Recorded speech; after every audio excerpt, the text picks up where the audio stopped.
Four, would you like to lead off the conversation? Tell me what you've talked about so far? What you will talk about next? Yeah, so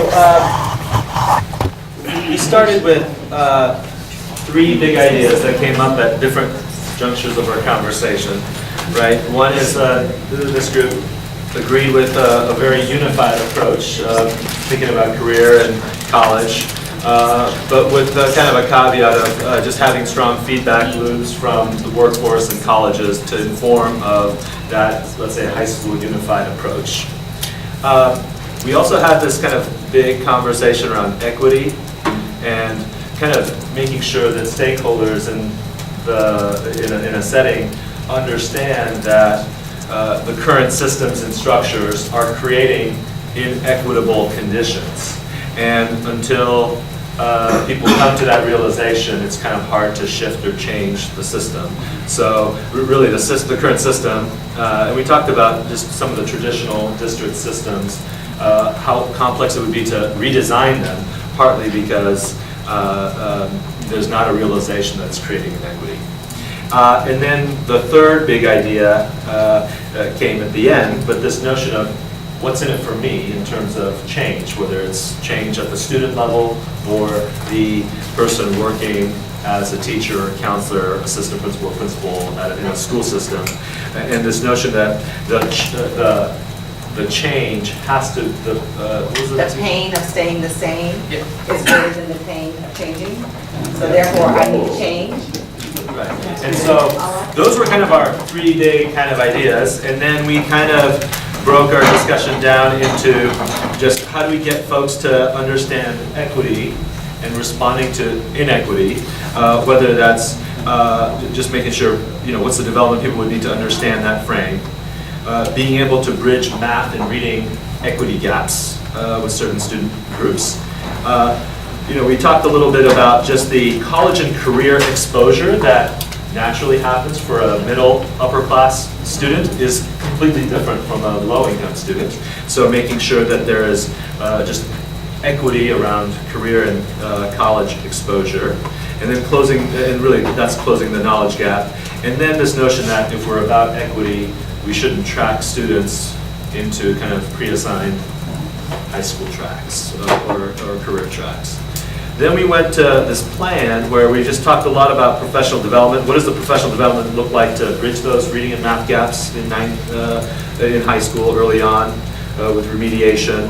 What does the professional development look like to get all stakeholders, let's say within a high school or a district setting, to be clear on how student assessment works, whether it's academic assessment, social emotional, or like student self-assessments. And then how do we get all stakeholders working with our high school students clearer about economic forecasting models and the careers that will come 5 to 10 years out to inform of changes they need to make in their curriculum or course sequences. And then we did spend some time just thinking about some of the bigger structural changes. Particularly, we have a few guidance counselors or ex-guidance counselors in the group. The guidance counselor ratios of 1 to more than a few hundred is also creating this inequity. What would it mean to kind of create more balanced ratios or roles and responsibilities? So we just talked about what would potentially an advisory model looks like, where all adults do that, or kind of pitch in a different way, rather than putting it on the guidance counselor, and then just really kind of what the structures would look like to change ratios and functions of that team that's supporting smaller groups of students, hopefully. So that was kind of our summary discussion. Well, thank you very much. And after a break, you can come back to those ideas and add even more. Remember that. And as you listen to people report out from their groups, you may get further ideas that you all want to flesh out. So how about this group? Number 1, would you like to report out? Who'd like to report out? Or it can be a group thing. I'm just a tear, so. We talked about thinking through dual enrollment in addition to the conversation about courses and student preparation for a variety of reasons. For college readiness and college exposure, And also because in some schools, they aren't able to offer a wide range of courses, and so dual enrollment or dual credit opportunities can expand the available options.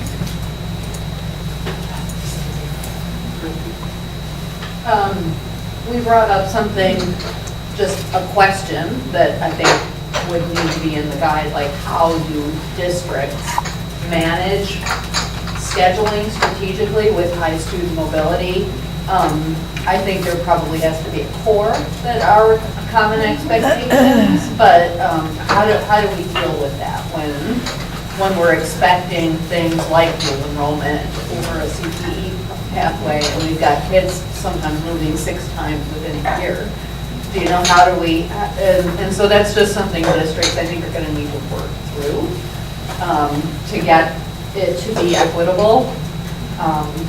And so, I mean, kids are already losing ground every time they move, but so that they lose less ground. So that's another thing. And then we go around. Well, Yes, the next one we thought that could be added to guidepost 1 is an emphasis on high expectations at the school level and at the district level. So not just putting all of the ownership on the student, but also on teachers, staff, counselors to have high expectations of their students, so that way it can encourage them to do the best they can. And I think to add to that, we talked about grading and assessment, and just the opportunity to just talk about what grading practices would look like to support developing student expectations and motivations for learning. I think what you'll find is that all of these things take time. That's one of the things that dropped out of our conversation on Tuesday was the data people. Just how long it takes to get from point A to point B often. And you really have to be prepared for conversations and lots of communication to get where you need to go. So are there more you'd like to add, or should we shift to group number 2? I think in guidepost 2, we had a few more Okay. thoughts. Okay.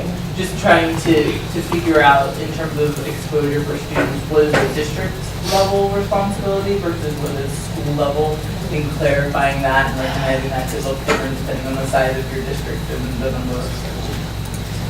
right, and also making it a reality. So it has to be coherent somehow, like somebody, was it you that was mentioning, like we don't always tell students why we're making these trips, you know, and Yeah, I think it has to be like synergistic at work as well. And so if we can layer on top the college and career experiences and be very deliberate about what students are to get out of them, it would be really helpful as schools make those, districts make those standards for it. And you used the word in the conversation, scaffolding, that field trips, colleges, or careers, whichever, both, the kids need to know what they're looking for. They need to know what they're doing on a trip.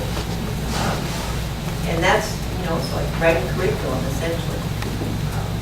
Yeah, and the last thing I would add to guidepost 2 is when we're thinking about exposing students to the world of work, to colleges, ensuring that as best as possible, students are interfacing with folks that look like them, so that way they can see themselves in that role, in that career, at that college. So if that's possible. That's great. Joanna, I just want to add, I have a problem, I have to say it or I'll forget it. The scaffolding, I think, is a great word for us to resonate around, because what they have just shared, is mainly within the K-12 arena, or the high school arena for sure. And basically, if we have something that's scaffold beginning there, that follows through post-secondary, I think would be strong.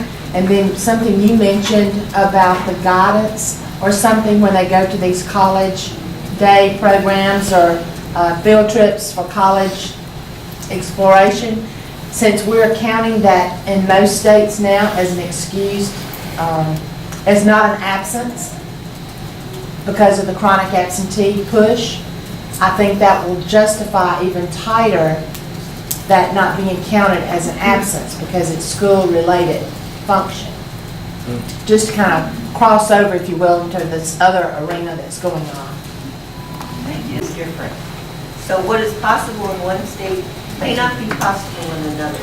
Some big districts act essentially like the state under themselves, but when you get into more rural ones, they can be very different, very, very local control, and nobody's going to tell anybody what to do. I just came from a state like that last week. They did not believe the district office had any right to tell them anything. The Montana way. The Montana way. Can I say something, Kay, on that thing, on that topic? You're getting into the collaboration part, which we'll talk more about this afternoon. If that resonates, because you're talking here about being more purposeful with these trips and that sort of thing. A lot of times, and I know this is true in the South, it may be a community group or an alumni group or a religious group or somebody who's doing a bus trip to a college or something like that. And so working with them to make sure, it's purposeful for that educational purpose in addition to meeting the attendance requirement. But, in case it's not just the school management. Right. Next group two, how about you tell us a little bit about your deliberations and your recommendations. You guys want me to?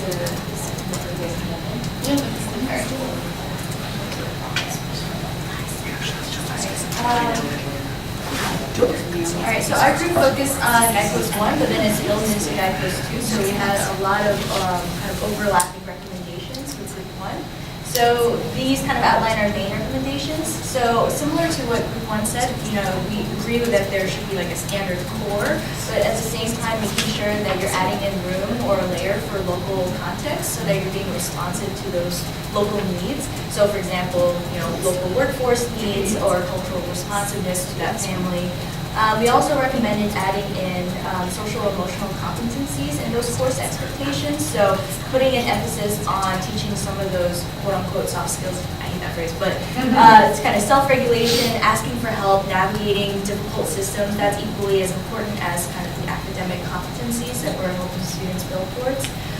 Number 3, shifting to, and this kind of goes to like what mindsets need to be changed, but shifting to distributed counseling models. So breaking from those traditional siloed roles where teachers teach this and then counselors do this. But at the same time, we have to honor the capacity of schools to the earlier points of the fact that this is a historical remnant where counselors are facing huge caseloads. So making sure that we're adding in capacity in addition to asking for them to shift their thinking towards responsibilities. And then I think overlapping with kind of this idea of scaffolding, backwards mapping from the endpoint and really articulating what are the baseline requirements or end goals that we want to keep in mind and making sure that there's a through line throughout these experiences that we're requiring, and that then folds into basically everything that we're asking for, everything from making sure that students have updated plans from year to year to kind of course sequences as well. And then I think also in addition to this, which I forgot to add in, we emphasize that even though that standard core seems important, we have to make sure that there's re-entry points for students. Otherwise, it's going to default into tracking anyways. And then collaborating with multiple systems throughout that through line. So colleges, nonprofit organizations, middle schools, high schools, and all of that. And also with families, so kind of shifting the language in the current navigation system framework to be, instead of teaching families only, to also viewing families as an asset who can contribute to the conversation as well. Thank you very much. And now, group 3, give us your thoughts. And we'll come back to all of these thoughts. So we had a big question about all of these great ideas that seem to fall apart in implementation. So any great strategy we might want to come up with that gets kind of tacitly or badly or not implemented in schools, and what it takes to actually get these ideas taken up in schools. And we, Tracy and I both coming from Chicago and doing similar work at K-12 and higher ed, we thought that we had some important lessons to share about just how much mileage you really can get out of changing the structures of schools to be more supportive of students and start reaching whatever the next problem, reaching towards whatever the solution to the next problem of practice is. So we talked about a couple of things along those lines. One is this question of to what extent does coursework need to be differentiated? And I like that we're asking the question explicitly, how different is preparation for X, Y, and Z post-high school thing really? And I think our opinion is it's not so different that we need to differentiate high school programming in 9th grade. Maybe at the end of high school, but what we know about the 14-year-old brain and the perils of the transition to high school, the idea of differentiating as early as 9th grade seems to us to be a pretty deep problem that can be pretty damaging to kids. And even if it's differentiating based on student choice, as long as we give students choices and nobody has perfect information, we're going to continue to see inequity. So that's one thing we put on the table. And then just again, this idea of what we have done in high schools and what Tracy and her team at National Louis are doing in 9th grade of college, you can reorganize schools for pretty high impact effects to get better outcomes for students. And it really is about fundamentally changing some of the structures of how we do school at all levels. And then once you've got that change to the structure, you're working on the fundamental shifts in mindsets that need to happen. We would both say the shifting people to a collective efficacy strategy, we thought it was hard in high school. It's really hard in higher ed, but not impossible. And the idea that part of what we are doing as educators is building relationships, that relationship piece is really important, yes, even when they're adults. And then just open communication about what we're doing across all stakeholders within and across and outside of school settings. And then just the piece of the structural mechanisms and the piece of relationships, both of those are really important for an equity imperative. And especially, getting down to even the level of doing implicit bias work or other kinds of equity work with folks to the end of being able to build those stronger relationships with students across difference. Could you all share later your ideas around restructuring? Yeah. I'd like to. Lots of resources to share, and I'm happy to talk to you anytime. Sorry, to piggyback off of that, the shifting mindsets, because that was one of the things that we discussed too. Like how do you get that buy-in? How do you get people to really own that work when you meet resistance? And what does that look like in order to make that shift? Because our word was structure draws behavior. Yeah. And so if you have that, if you have structure that does this stuff, then what's the next step in terms of reshaping behavior? I have so many thoughts. Build on whatever spaces you have, like start and grow. Because we see it really scaffolding from maybe grade 12 through first year of college. Where there's something that needs to be done here, something that needs to be done up here. And the two groups converse. And if I could I raise one question that's a little off topic? I'm being intentional of not throwing the baby out with the bathwater, but I come from a line of work in equity that compels me to speak up when I see things. I am really bristling to the question of what community and parent cultures would need to change. I think that implies a kind of pathology that is not evidence-based. And I'm concerned that the question, the way it's asked, is really playing into a narrative that's at odds with our equity imperative. Great, suggest some different wording that you prefer. I mean, that is something that runs through this. These are very much drafts. We want your feedback. Those of you who were with us from the beginning know that when we got to the vision statement early on, what is it, about 7 lines now? That took a lot of discussion.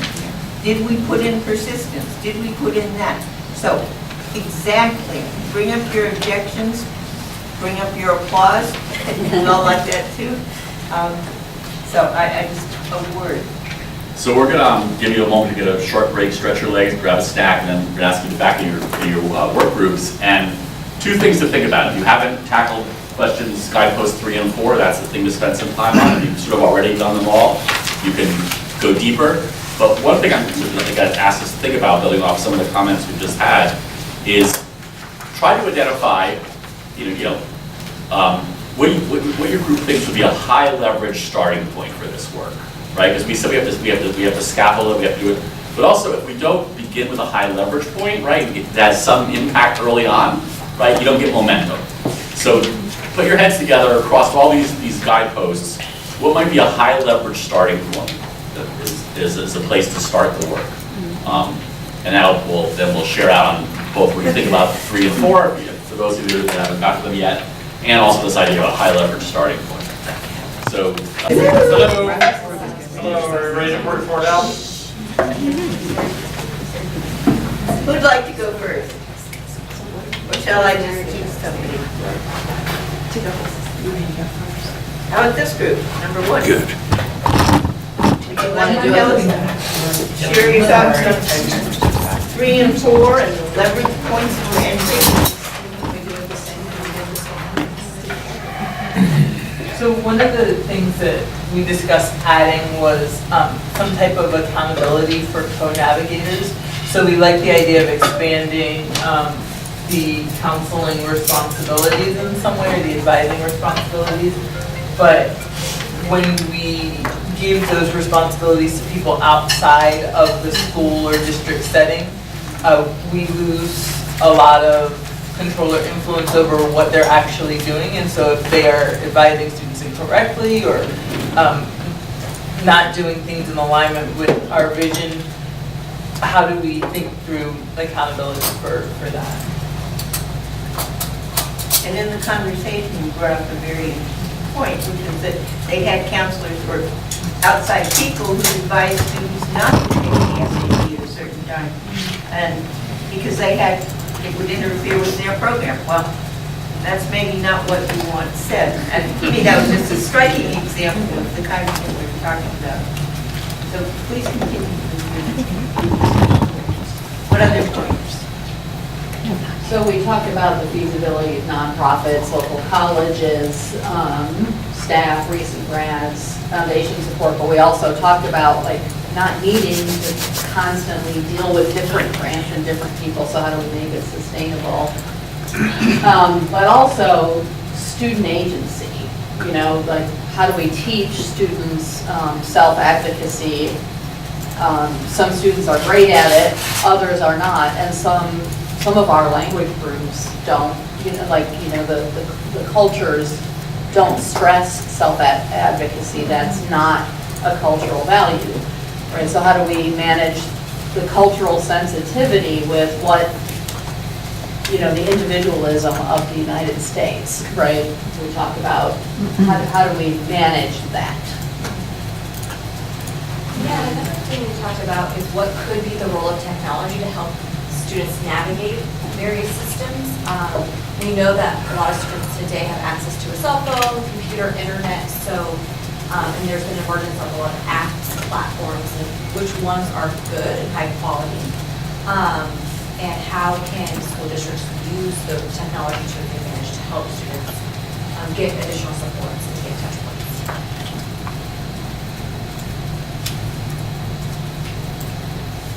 The match conversation. Yeah, so we talked about the partnership between K-12 and higher ed, and so how do we navigate or facilitate having those conversations much more naturally? I know that I'm trying to think about where our kids are going post K-12 and like what our local university context looks like.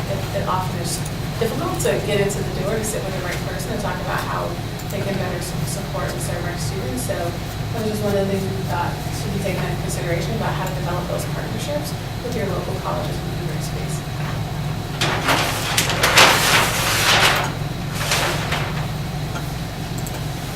So on the guidepost 4, explicitly teaching persistence to students came up, because the way it's written now, there is a lot of partnerships and those are great, but we also need to deal with the kids' own persistence, the students and then young adults' own persistence for dealing with these things. Yeah, another key piece we talked about is cohorts. So when students enter into college, thinking about first year, second year cohorts where students don't feel comfortable going to a professor or a teacher, they have a cohort of other individuals that they can go to ask for help and support. And then thinking about transition, how do we find the dollars to support post-secondary transition? For instance, we know texting students during the summer after high school yields, lower summer melt. with dollars that are designated for K-12, right? And what does it mean, like, what are we taking money away from in order to do that? Is there some other mechanism or structure that would allow us to get dollars for that post-high school transition to make sure that the handoff is successful? Thank you. How about group number 4? We started with this like question around what are the predictive data points that best forecast access to these middle class jobs or median income jobs, which was kind of the definition that we had on the handout.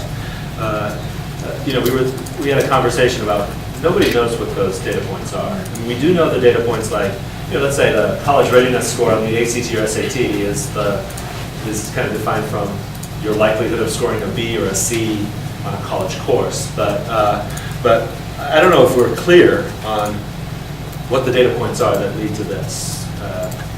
And so we then kind of went to, well, how do we backwards plan to answer this question? And we kind of had this understanding that, there's a data set in K-12 that's siloed out. Higher ed collects their own data. The ed tech companies and data tool companies provide different tools for each of these stakeholders, and they create different tools. And we were talking about Naviance, which is the college entry tool, which is a great business application for kids and counselors. It is a horrible data system on the back end. But again, it's valuable data because you want to know where kids are applying to and where they want to go to college. And then for state agencies like Workforce, Higher Ed, and K-12, they have their own data sets that may or may not align with some of the data work that we're doing. So we kind of then said, okay, there's these siloed data lanes. So what would it mean to do some like meaningful analysis to create a narrative that says, you know what, this is what needs to happen to answer this first question. What are the practices that it would inform of if we were to integrate at all these levels? How would kids, families, teachers, leaders along these lanes navigate this kind of cross-sect? And then the last point you made was around accountability, and I don't know if you wanted to like share what you were like teachers and test scores, like. We just said how the system really, like right now, the system incentivizes schools and teachers to stop at the test scores. So how do we really change the narrative and change the system or incentivize the system to really get to persistence and not just graduation rates and not just test scores and just, I think, change the whole narrative within the system. So that's kind of. Can I add something to the data system part? I agree that those things need to happen. PAS is going to have some of that component. But one of the things I really worry about is privacy. So once, and as a person who made mistakes early in my life and would not have gotten to college, the college known some of those mistakes, I worry about linking all of these data systems a lot, right? When the employer can see your middle school record, how do we build privacy and protection into these data systems so that we don't so that we don't track further your workforce opportunities based on something that happened in elementary and middle school? And it's just a concern. That's a great question. I do think there's a difference between what is publicly accessible to what research. Yeah. You do need student identifiable data points to do meaningful research. And so, I do think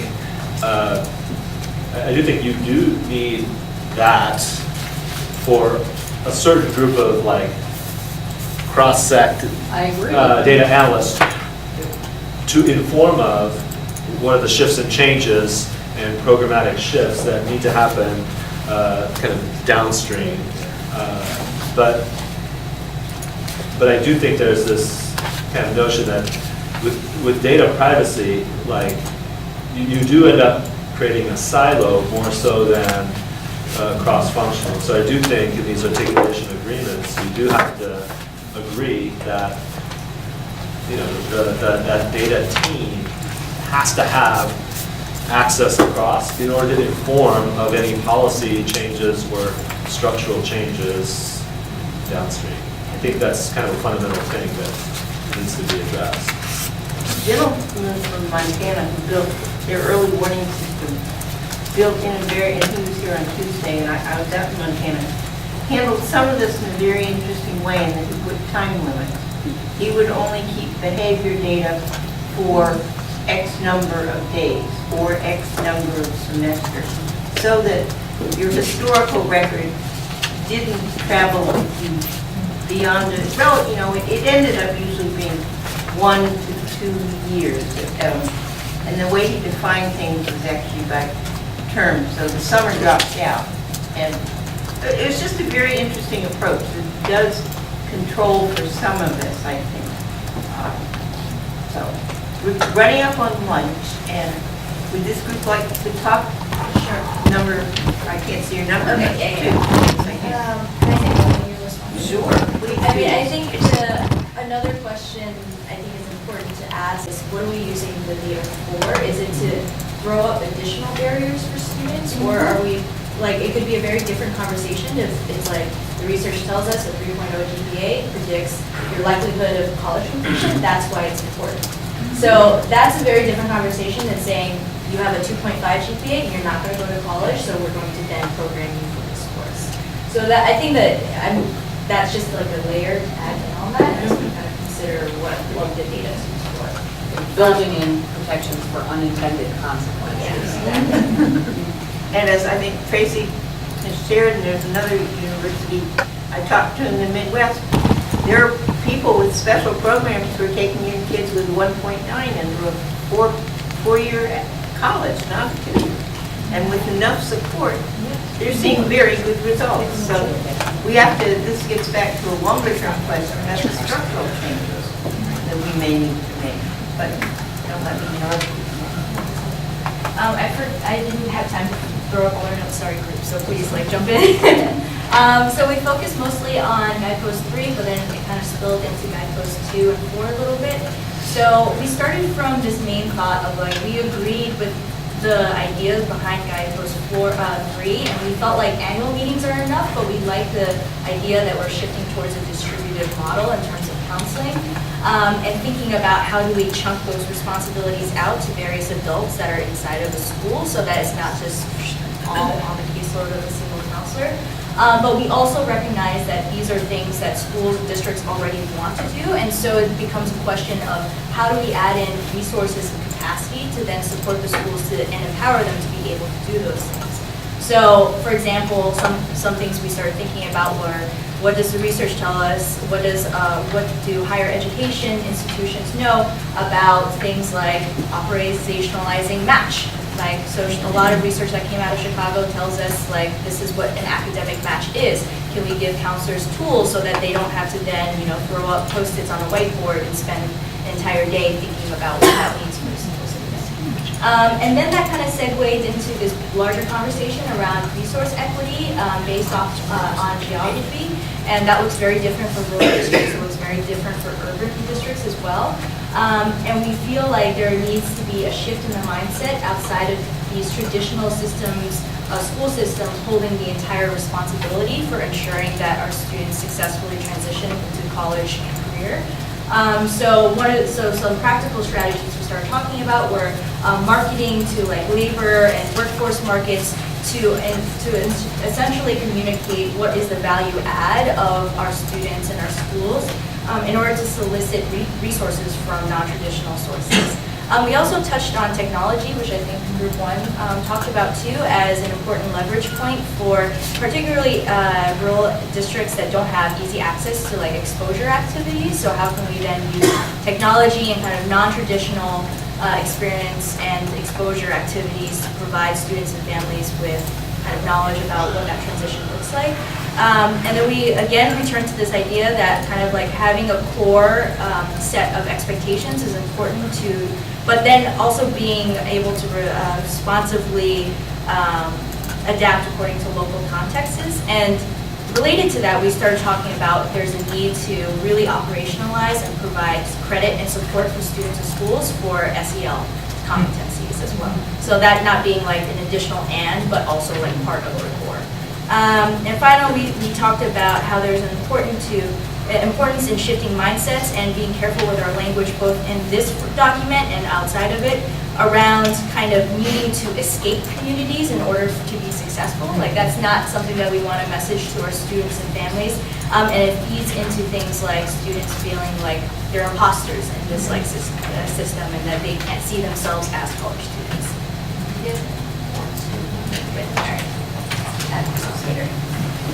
Okay.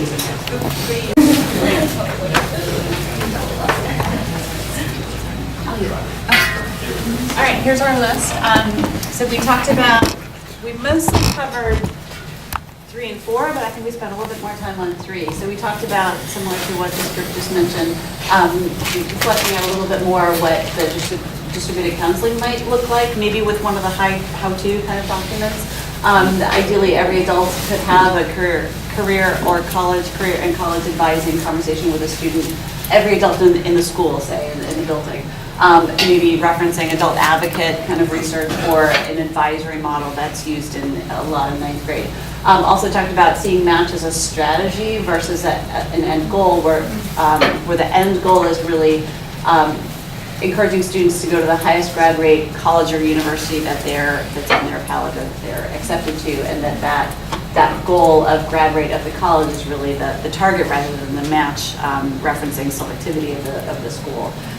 Also, we saw an opportunity to change the language to have the language that references families as partners and really see that as an asset-based kind of opportunity. Draw on the Summer Melt research. I know that there's a great guidebook for geared toward both counselors and districts and schools to lots of resources and ideas on how to really tackle Summer Melt in a lot of different ways.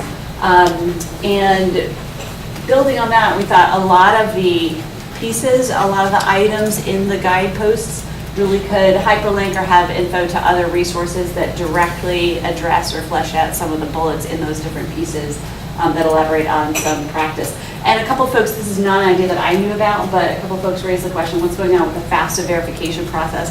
Apparently a lot of FAFSAs are getting kicked into this verification space, which ties up money for students after the FAFSA has been submitted. So if there's any kind of meeting of the minds we can come to about what might be going on there and how we might kind of push against it would be good to have a side conversation on. That's an alarmingly big problem to be so under the radar. We've got, and I only know it anecdotally, schools in our high school network where 50% of FAFSA filers have been flagged for verification, and Tracy says it's 73% of her incoming class at National Louis, and that's up from rates of 15 to maybe 30%. And I'm not seeing any concrete guidance from the Department of Education about what the problem is, and only a tacit understanding that there is a problem. It's hard to problem solve around it if we don't know what it is. And it's each individual institution, like, doing it separately, right? So it's not, like...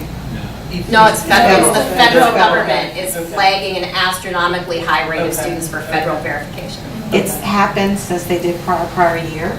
It's astronomically increased. And I know for our students, the data that we have that's not anecdotal is that it's an average of 70% of our partners. We have 10 higher ed partners.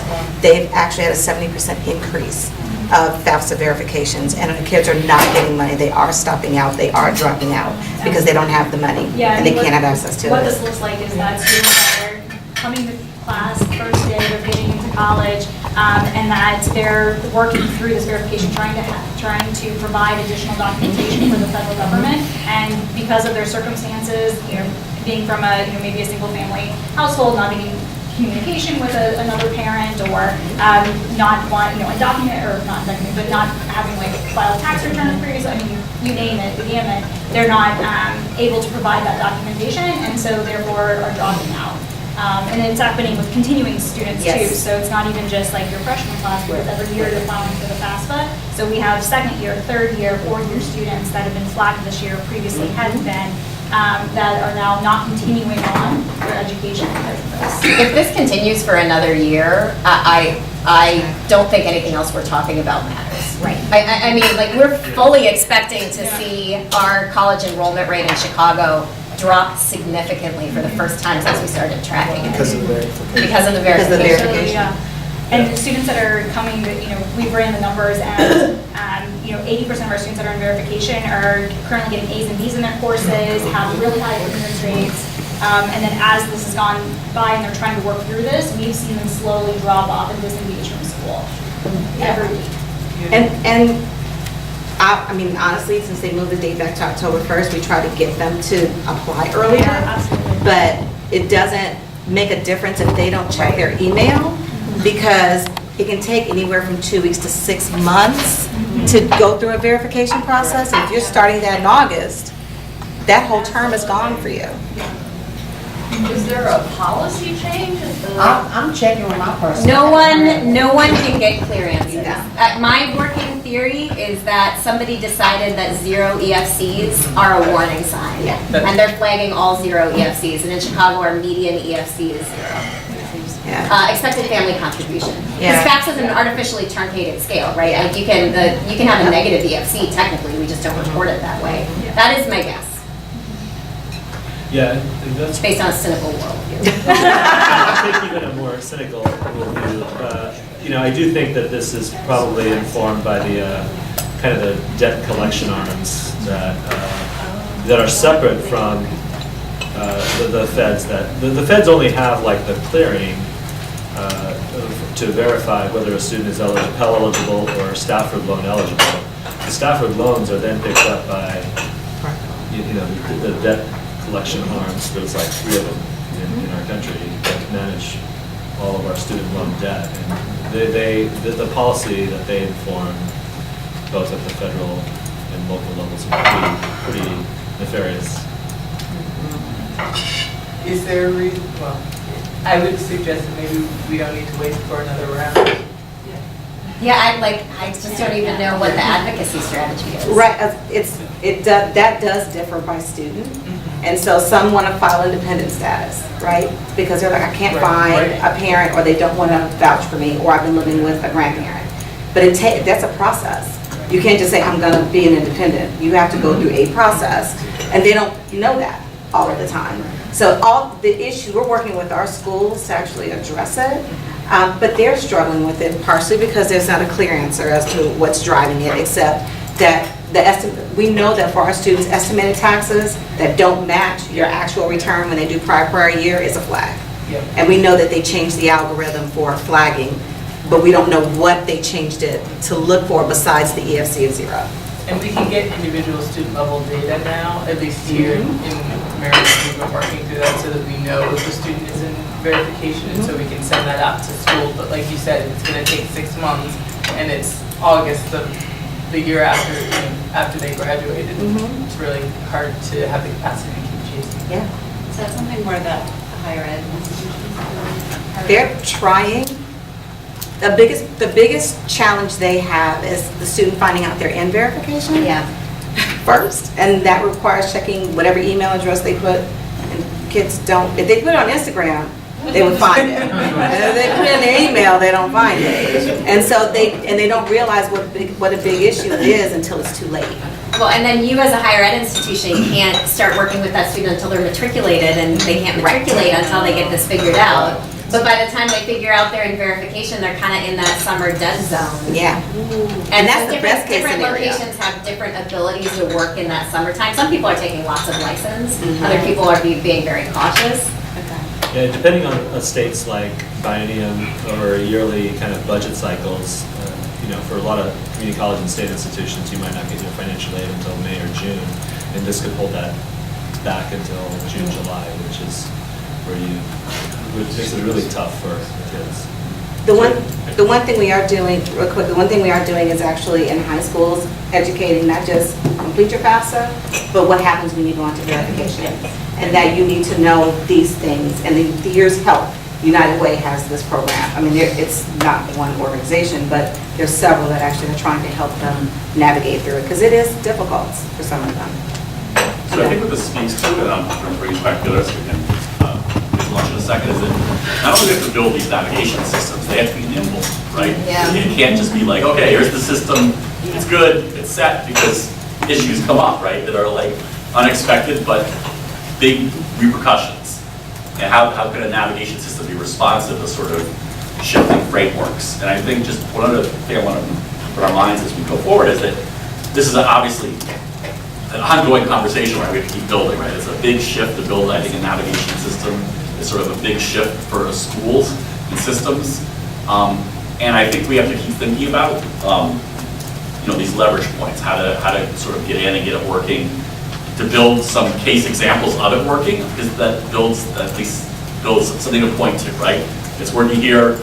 There's ways to push through some of these things. And the last thing I want to just throw out there, and it's just shifted our thinking a little bit, is that we sort of shied away from the connection with accountability systems in this work, because we just wanted to how do we build good support systems, how do we build better pathways, let's not get caught in accountability wars, because that could be a big distraction. But it does strike me that future looking, right, getting ready for, ultimately when the ESSA is reauthorized, right, that could be an opening, because many states had embryonic attempts to put in college or career readiness in their accountability systems, but most fell back on a test score, right, because that's what was available, an ACT score, a work key score, some type of score, which we sort of know is not really what we're ultimately trying to get for. But on the other hand, if you could imagine, if we could, over time, get some of these data systems going and flows going, if in fact there was real feedback on where our kids end up, right, and how many are put on good pathways to adult success, that could be a powerful driver, right, to keep building a navigation system. Because, right, there's got to be some push, a big system change. And it just strikes me that's maybe one thing for us to keep our thinking about is if you were to put a 5 to 7 year lens on this, when maybe there could be some more data flows in at least some places, what would be the alternative accountability measure for college or career readiness to a test score, right? And I think it's just a different thing to sort of put in our thinking caps. With that, let's adjourn and eat.